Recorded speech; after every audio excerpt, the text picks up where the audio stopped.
15 pesos na to. Hi guys! It's me again, Nancy Vlog, na isang inang content creator. For this video nga, so ako'y bumili ng talbos ng kamote.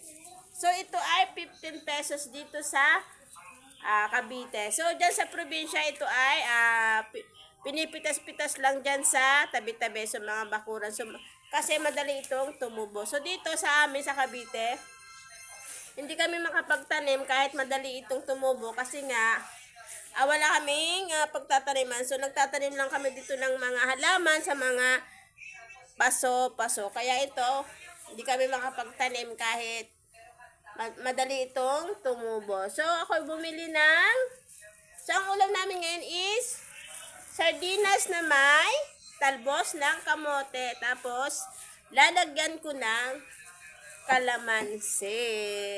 So ayun. Yun lang guys for this video. Bye!